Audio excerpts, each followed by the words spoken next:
So today I'm going to be talking about my experience with incompetent cervix. I'm going to go like in the past to explain how I found out I have incompetent cervix. So for those of you who do not know, I'm going to look up the definition of incompetent cervix so it can be 100% correct and not just give out like any type of definition. According to Google, it says an incompetent cervix, also called a cervical insufficiency, occurs when weak cervical tissue causes or contributes to premature birth or the loss of an otherwise healthy pregnancy. Before pregnancy, your cervix, the lower part of the uterus that opens to the vagina, is normally closed and firm. So, for if you don't like really understand what I just read, it basically means when you're pregnant, the cervix is like the bottom part of your vagina, and basically it's supposed to be closed and strong, firm, so the baby can't come out. The baby's bag and the placenta and all that.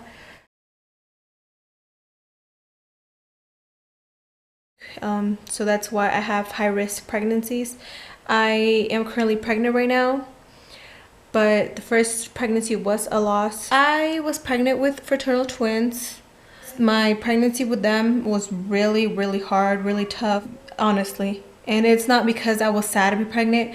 It was because I had a lot of morning sickness. I never ate because of the morning sickness, and it wasn't just like morning time, it was during the whole day.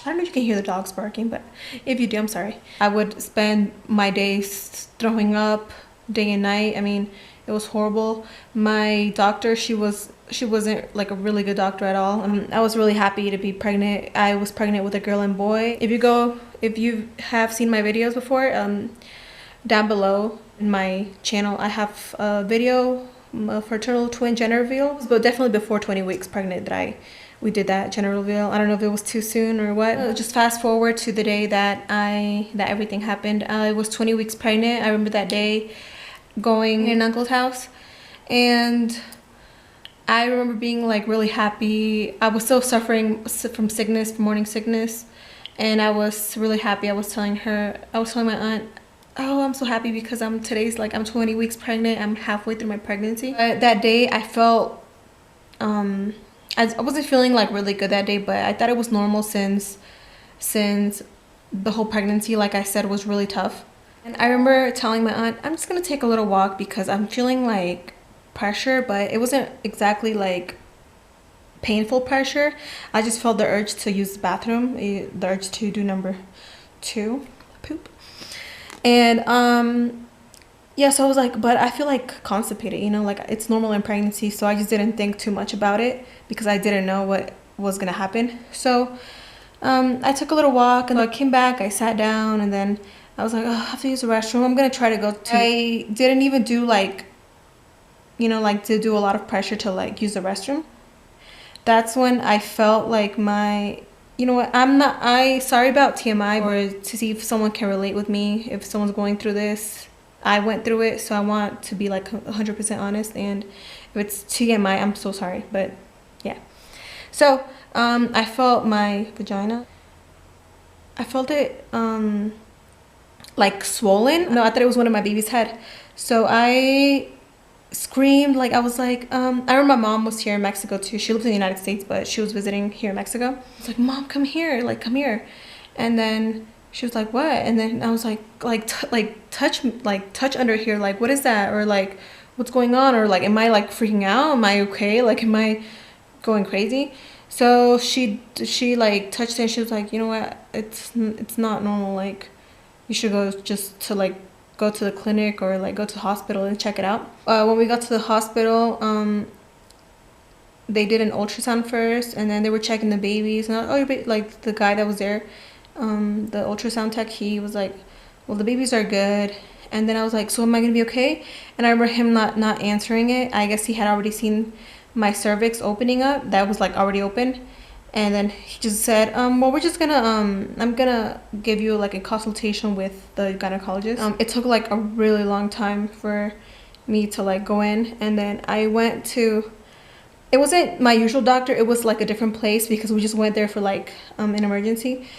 Once it was my turn to go inside, I was inside, and then I was like, oh, like this happened, and like I felt something, and then she was like, oh, well, we're gonna check you out. So like I had to lay down, and I remember, oh my goodness, like I don't know why, but I was having the worst luck with these freaking doctors. They were so rude and mean. She pulled out like a huge like tool to like insert me, and I was like, are you gonna insert that in me? Like my bag is already like I feel like it's the baby bag that's bulging out.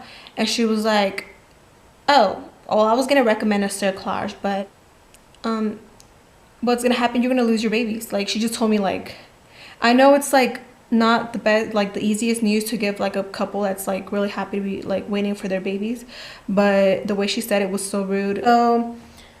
I was telling him, no, it can't be true. Like, it's not true that I'm gonna lose my babies. Like, why? Like, if they're healthy, like, because, you know, I didn't know about my cervix. Yeah, so that whole night I was leaking. We couldn't go to sleep, my husband and I. And then honestly, at that moment, we didn't know what was gonna happen. We knew what was going on, and we knew we were actually like losing them, but we didn't know what was gonna happen.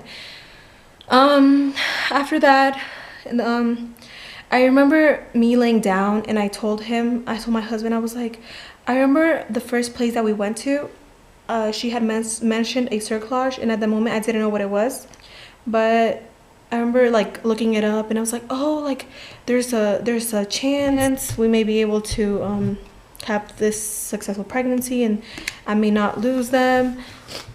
But I didn't know like that it was too late.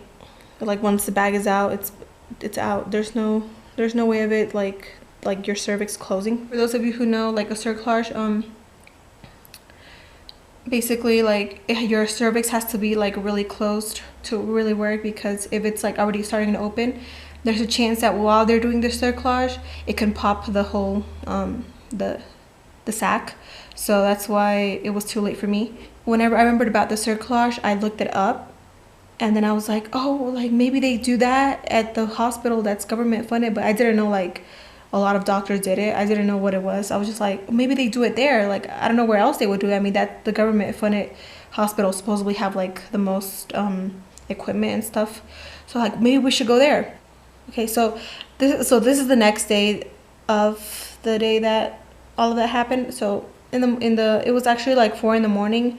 I was like, oh, well, let's go here. Like I was like, let's go to the hospital and see what they tell me, because I didn't want to go to just one doctor. I just wanted to go to like a lot to make sure what was said to me that was happening, it was really happening.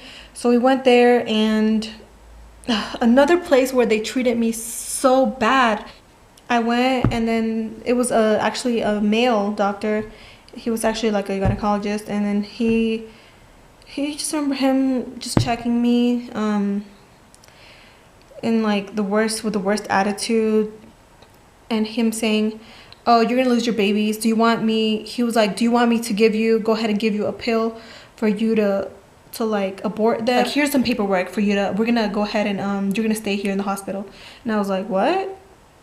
Like, no, like, first of all, you don't even explain to me what's going on, and then you're just telling me like, oh, here you go, here's this, so your babies can just come out.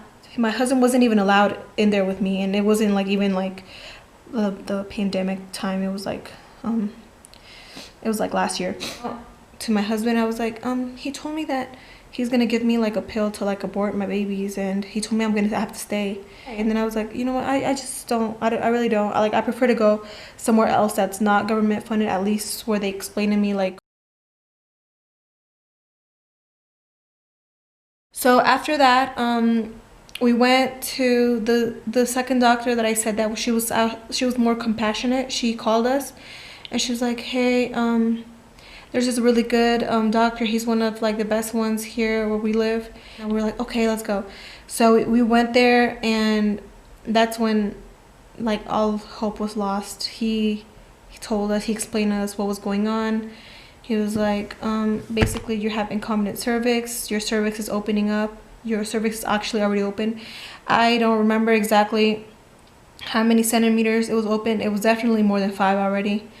You know, your baby's, it's impossible now for us to like do a cerclage because it's already open. We can pop the sac. You already have leaking, ruptured membranes. That's what it is, the term. Ruptured membranes. You already have infection. I already had infection. I was already in danger of me dying. My babies were already obviously in that danger. It was just crazy, you know. I remember that day. Just, I gotta remember. I'm remembering it again.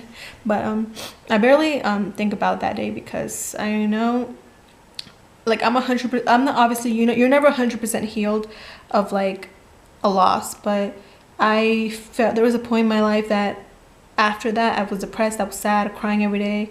But there was a point where God gave me the strength to be okay.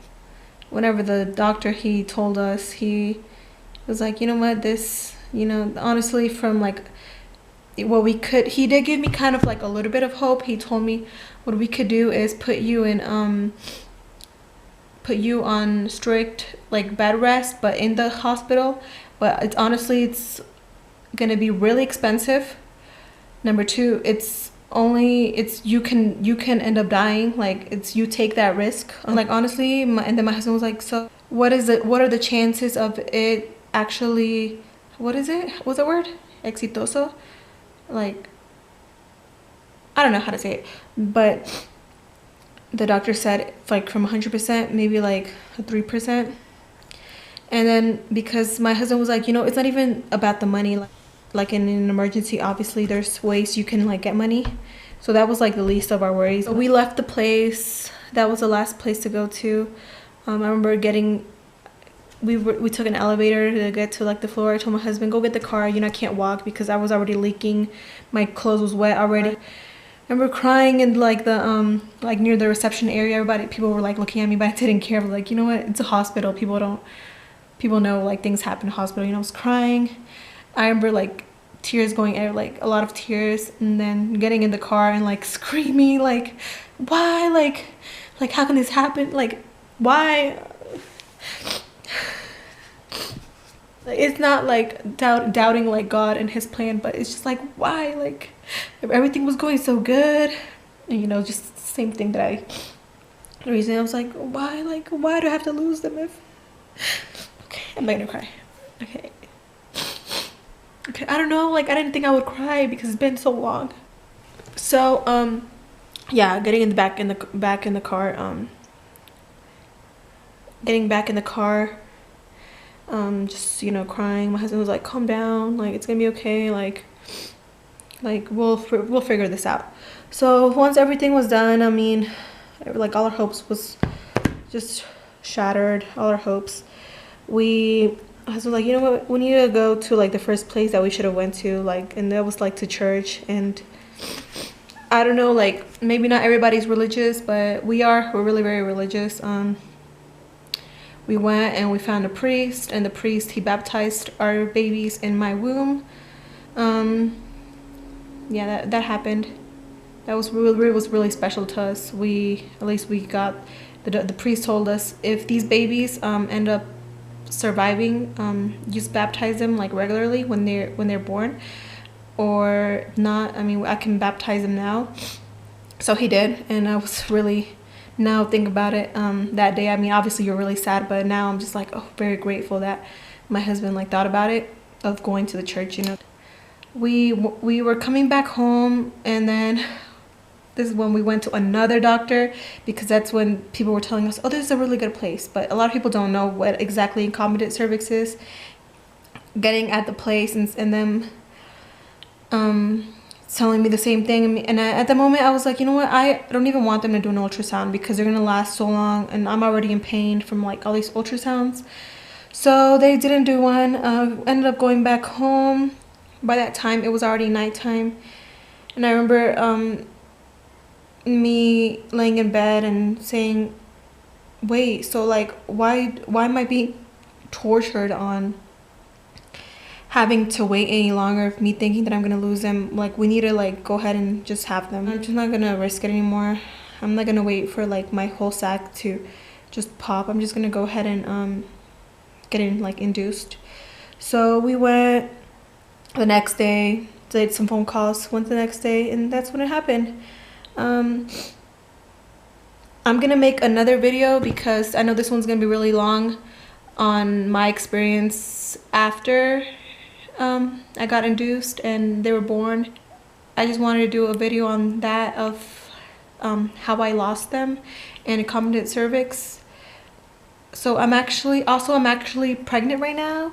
I'm pregnant and this is my second pregnancy, and I do have a cerclage, so I will be making a video on that as well. So yeah, so that was my experience with finding out what incompetent cervix. If your doctor has diagnosed you with incompetent cervix, know that there's hope.